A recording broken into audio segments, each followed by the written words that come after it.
Over to Dash and the guys at the analyst desk.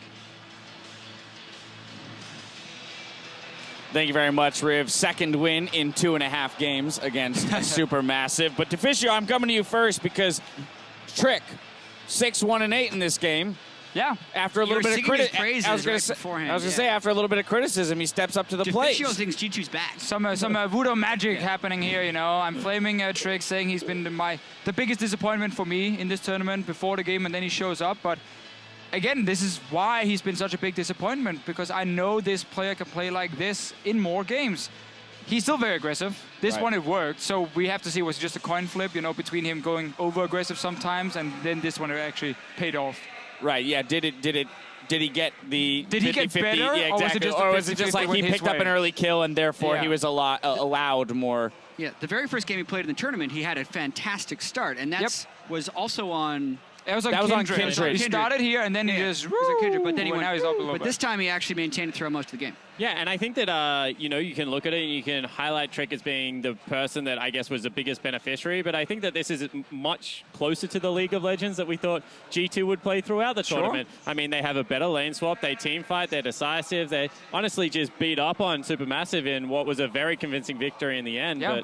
But this is what we should have been seeing from the start. Can they do it against anyone else other than SuperMassive? I still don't know, but that's what I was expecting to see out of them. I just think it's so much about mindset for these players here, because it feels like they came into the tournament kind of saying, oh, we haven't practiced, we don't really believe 100% ourselves, and then they lost that first game after having that massive lead against fabFabulous and got stumped by SKT.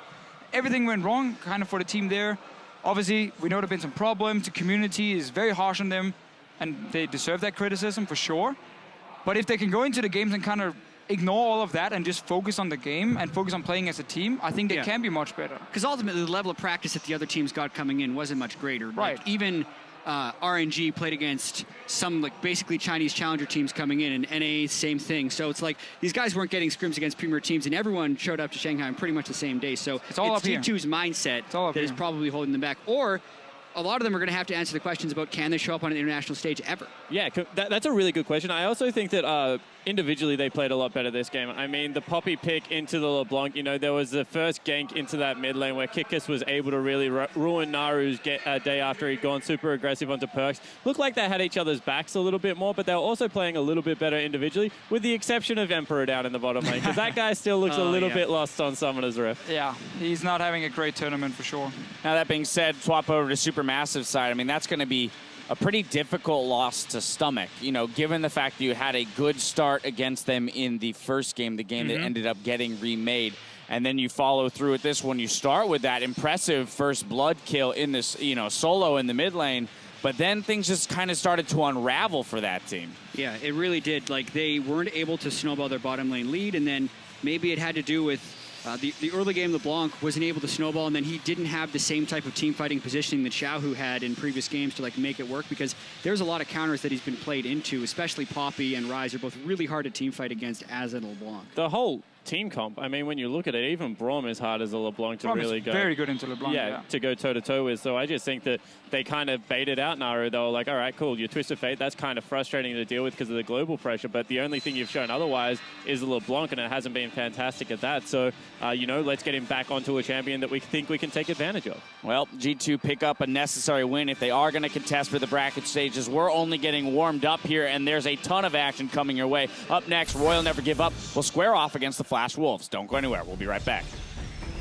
First, second place coming up. Yeah.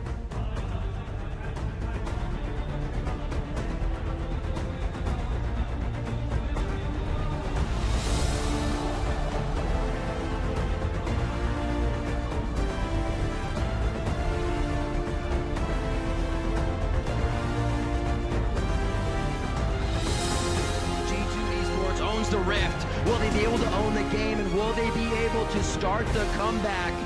He's got a 50 CS lead, so he definitely has an item lead here over the 80 carry in the game, but the true shot barrage is going to make them think twice. Trick is going in a 2v1 now. Now they're on a Stomaged under the turret. Lamb's Respite is only going to help G2 take this turret down along. I'm looking and I blinked, he is down. Naru's gonna get some hits now. Trick getting himself out. Lamb actually turns around before attacking him. Trick stays alive with lifeline and life grip from his mom Mortius. Nexus is now open, 50 gold up for grabs. It's falling quick, it's falling fast.